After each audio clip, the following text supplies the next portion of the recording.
stay safe online and save big? Get up to 76% off a 2-year NordVPN plan, plus 4 months free and up to a $50 Amazon gift card. Just scan the QR code or click the link in the description and it's all yours. In Star Trek, anyone stepping onto a transporter pad or boarding a shuttle is intimately aware of the deadly consequences should things go wrong.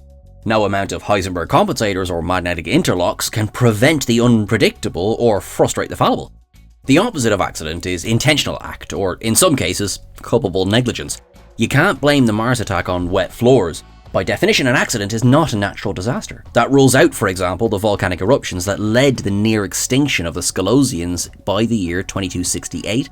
No gravitational wave fronts, solar flares, or natural sources of radiation either. Particularly for legal purposes, accidental death tends not to include death by disease, other illness, or old age. You'd have a hard time finding insurance in Star Trek's future anyway. That does mean death by virus aboard the USS Exeter in the Omega Glory and death by rapid aging in the Deadly Years and unnatural selection won't be included here.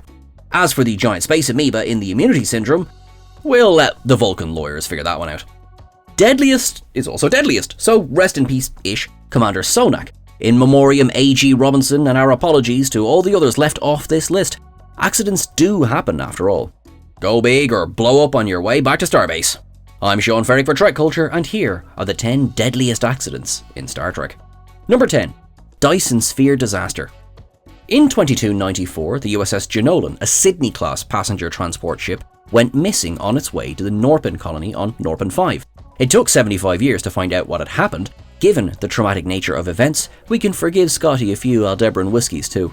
The Jenolan had, in fact, crashed into a Dyson sphere, a truly gigantic structure built around a star to harness its energy. This particular Dyson sphere was 200 million kilometers in diameter, with an interior surface area of over 250 million M-class planets. It had been abandoned by its creators.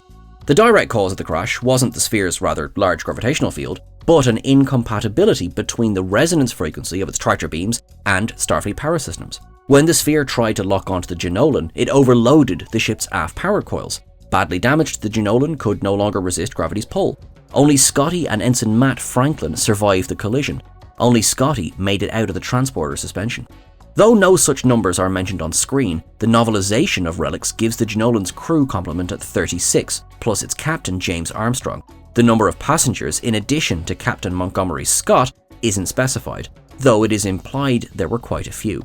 The novel does state how the passengers died, from asphyxiation due to a hull breach caused by the crash. Number 9. Molecular mishaps. Curiosity is the universal constant, which at least comes with fair warning. History abounds with those who have made the ultimate self-sacrifice in the interest of science and invention. Risking the proverbial cat is a far cry from endangering an entire quadrant. To paraphrase Captain Janeway, when science steps over into mass destruction, it's time to know when to quit. Omega was several of those times. The Federation first faced the devastating power of the Omega molecule in the second half of the 23rd century. In fact, a single molecule of Omega caused an explosion that killed its creator Keteract and 126 other scientists at a classified research outpost in the Lantaru sector. The accident also ruptured subspace across several light years. A handful of Omega molecules could do the same across thousands. In the Delta Quadrant, one pre-warp civilization's experiments with Omega as a power source led to death and devastation across 300,000 square kilometers of their M-class moon. Half the quadrant was still in danger from the molecules that remained. The final frontier has some boundaries that shouldn't be crossed, to quote Janeway once more. The Borg were also more than simply curious about Omega. They sought to assimilate it at all costs. Omega was perfection, though that particular quality would be forever wanting in the 600,000 drones sacrificed in the collective's one, known and failed, attempt to synthesize the molecule. Forget fair warning, it only took 1/trillionth of a nanosecond for Omega to destabilize. That's not nearly time enough to blink. Number 8. Firewall Troubleshoot. In 2256, Deadly met Disgusting in an accident aboard the USS Glenn. Context was for those who went to wander the dark corridors of this crossfield class. Helical trauma, i.e. twisted to death, is one of the worst ways to go. By the vagaries of the crew complement of her sister ship on the USS Discovery, 135 or so all went the same way. Parallel to the discovery, the Glenn was also running a spore drive experiment under the supervision of astromycologist Strahl, research partner to Paul Stamets. Strahl's breakthrough was the capture and use as a navigator of a giant tardigrade, or rather a tardigrade-like creature. One 90 light-year jump to the beta quadrant with the soon-to-be-named Ripper went well enough. The trip back, not so much. Upon exiting the mycelial plane, the Glenn hit an undetectable Hawking radiation firewall, causing all biological life, except the tardigrade, to spin out. When the away team led by Commander Stamets and Landry arrived, the crew were indeed just a gruesomely contorted pile of their former selves. This was an accident, yes, Hawking radiation might also suggest the ship struck a black hole, but in the heat of war with the Klingons and with Mirror Lorca breathing down the Prime Universe's neck, it was an accident waiting to happen. Number 7. Oirth and Death. At over a century, and counting, the Oirth-class science vessel ranks amongst the longest-serving Federation starship classes, alongside the likes of the Miranda class and the Excelsior class. In all that time, and with limited capacity to defend itself, the Oirth has fallen afoul of more deadly misfortune than most. Partly an accident, if you want to place the blame on the gunner like Commander Krug, the USS Grissom was destroyed by the Klingons in 2285. Skip ahead to 2366, the USS Bonestell met its end at the Battle of Wolf 359. Definitely not an accident. The USS Cochrane, once transport for Admiral Satie and for Wesley Crusher, suffered losses in the Dominion War. At some point in her Starfleet career, Beckett Mariner also crashed in Oirth. The most infamous of the class has to be the USS Pegasus. A mixture of malfeasance, accidental explosion, and much-needed mutiny against Captain Pressman saw the deaths of everyone aboard but 9 in 2358. The precise number of lives lost that day was given by Commander Riker in These Are the Voyages, 71. The standard crew complement of the Oirth class is 80. Some of those officers ended their existence inside solid rock. The curse of the Oirth also struck the SS Tsiolkovsky in 2363. While studying the collapse of a red supergiant, its crew succumbed to a form of polywater intoxication, largely similar to the Psi 2000 infection that had spread to the crew of Kirk's Enterprise. Suffering from the sensation of extreme heat in more ways than one, part of the Tsiolkovsky's 80-strong crew died by lowering the environmental controls to freezing point. The rest were blown out, into space when they released the emergency hatch on the bridge. No amount of modesty blankets or carefully placed hands could save them.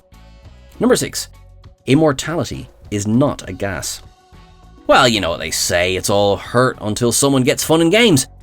On the way to one of the deadliest accidents in Federation history, the crew of the Enterprise D was rudely interrupted by the Q entity. As per tradition, he just wanted to play for a bit with Commander Riker and co. on a faraway planetoid, and to grant Riker the power of the Continuum.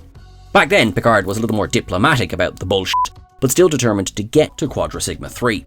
Parking Q in his own penalty box for a minute, Quadra Sigma 3 was a mining colony with 504 inhabitants. In 2364, methane-like gas leaked from an underground source on the planet, causing an explosion that laid waste to operations on the surface. When the Enterprise finally did arrive, delayed or not by the galaxy's most inaccurate historical reenactment society, there were only 8 survivors.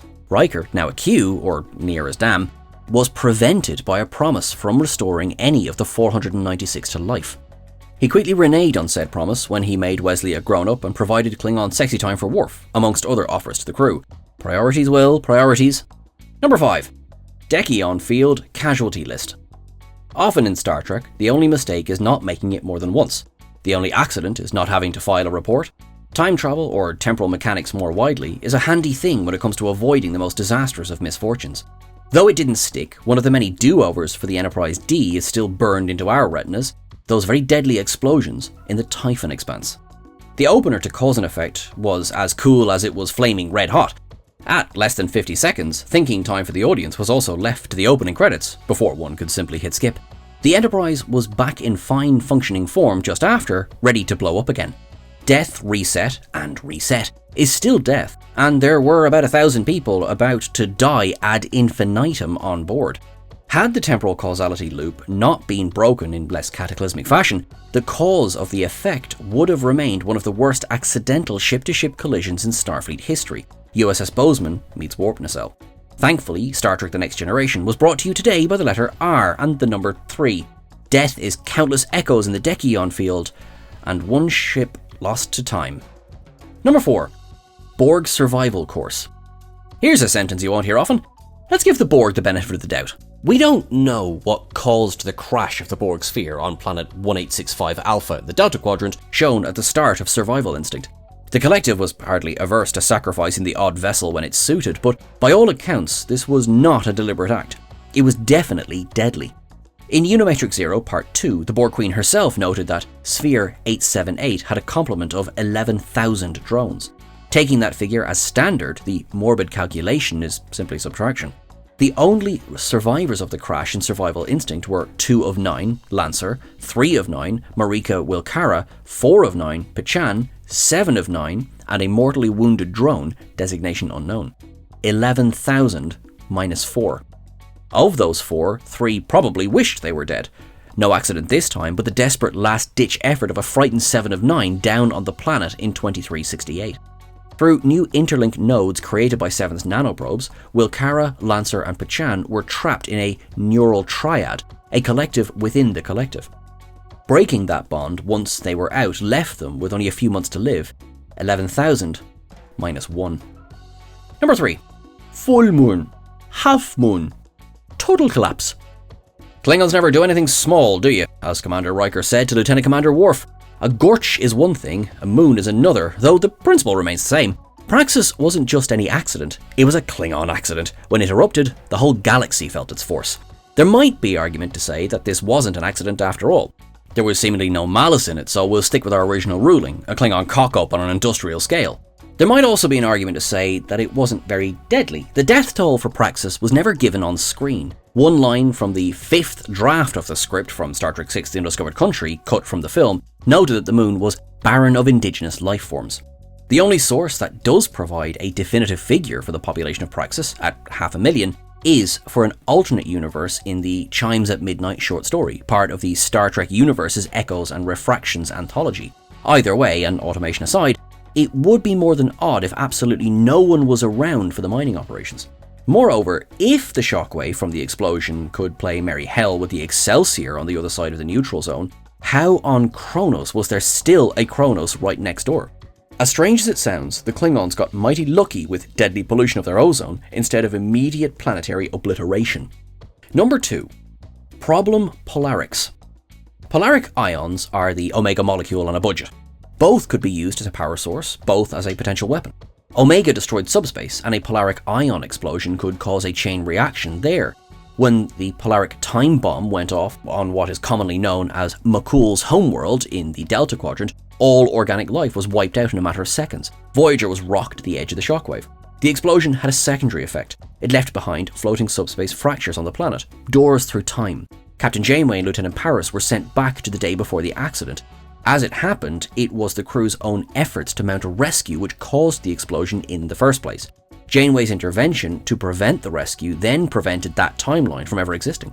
The millions, possibly billions of inhabitants of McCool's planet got there time and again.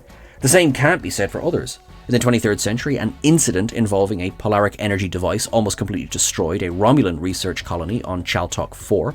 That led to the Polaric Test Ban Treaty, signed in 2268. Chaltok 4 was also where Laris wound up forever waiting for Jean-Luc in Star Trek Picard's 3rd season. Being forgotten is the deadliest thing of all.